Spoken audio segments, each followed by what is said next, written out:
Tonight we honor excellence, but we also honor endurance, healing, and becoming.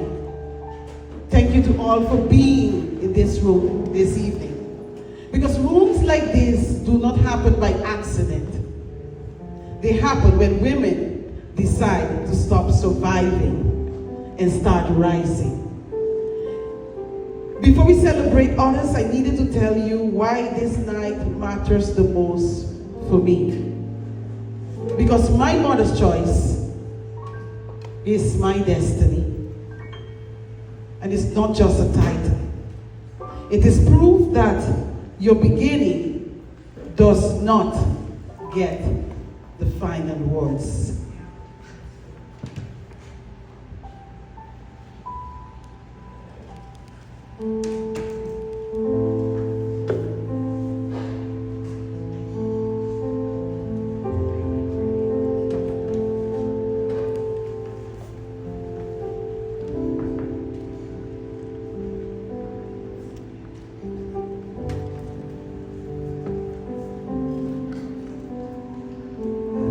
I was conceived in confusion, not covenant.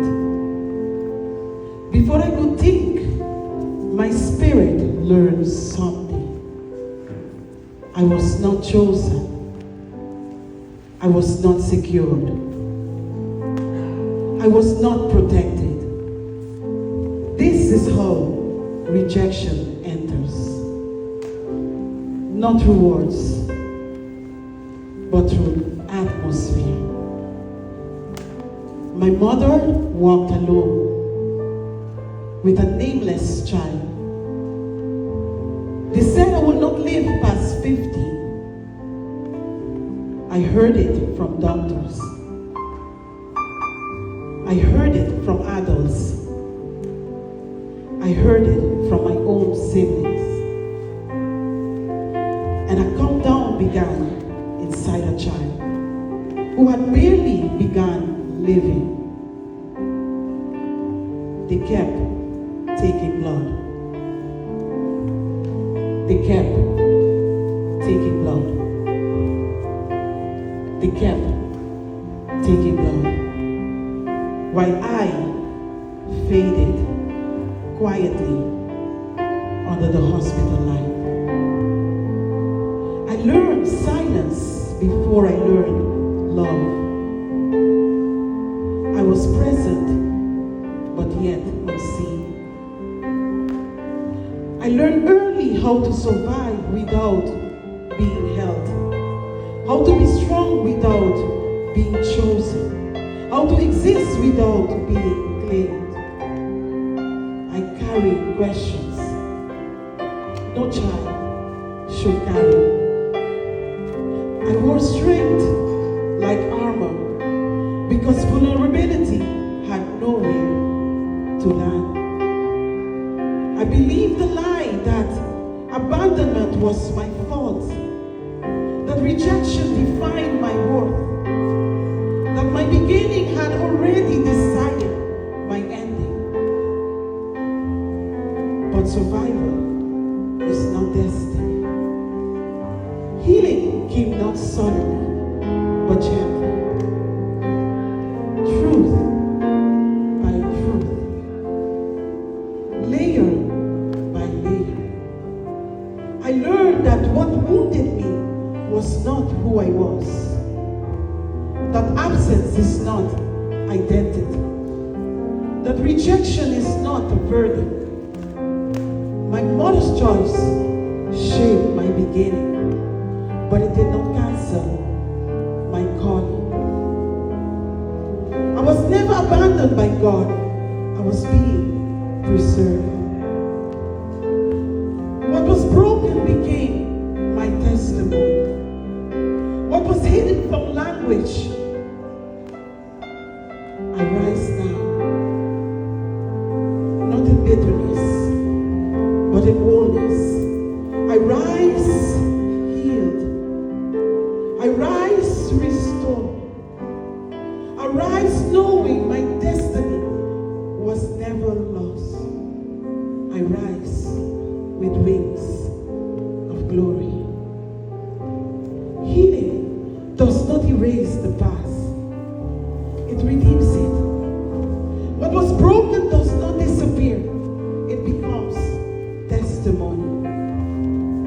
This book has been quietly healing lives in private moments, in silent tears, in prayers whispered when no one was watching. Tonight, it is revealed publicly, not as a product, but as legacy work. My mother's choice, my destiny.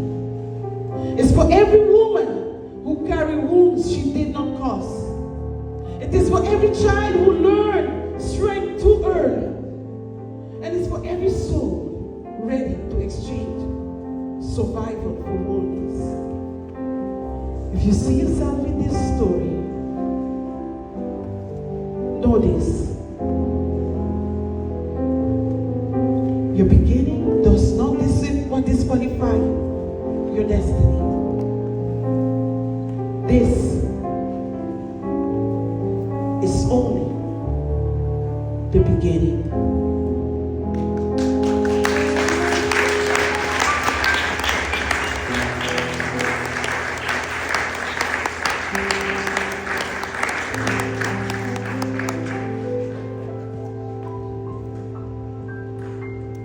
My mother's choice, my destiny. It's a memoir of my life. How brokenness can become purpose.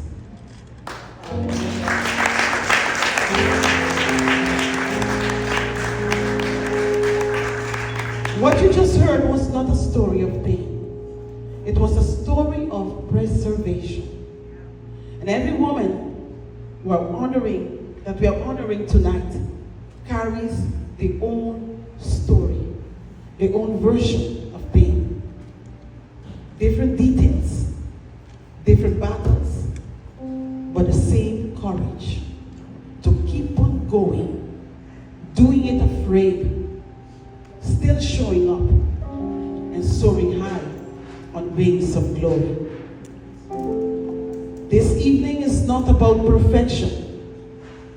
It is about persistence. It's about women who build anyway, lead anyway, serve anyway, love anyway, despite of. You can fill the blank.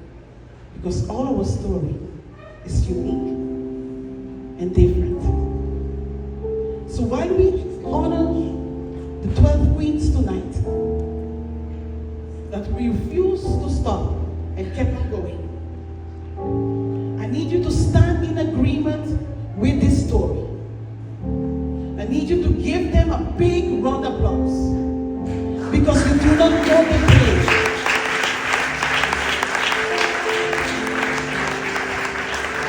We have no idea about the scars. We have no idea about the many nights they cried themselves to sleep. We have no idea about the mistakes. We may see legacy work tonight.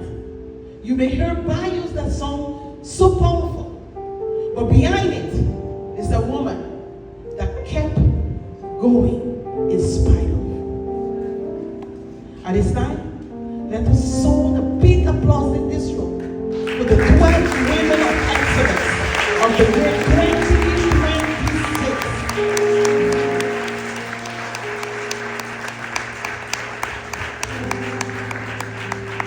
I'm so grateful of my board, because this year didn't have to do much. God is grateful.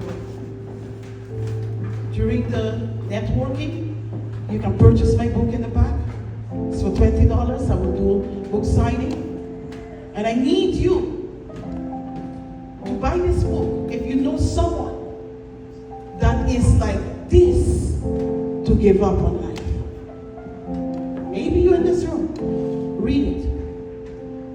And I didn't write this book because I want to let the world know about all the stuff I've been through. I needed to tell the world that your past may have scarred the brokenness. Your past may have started, as Esther said, but we have a responsibility to heal.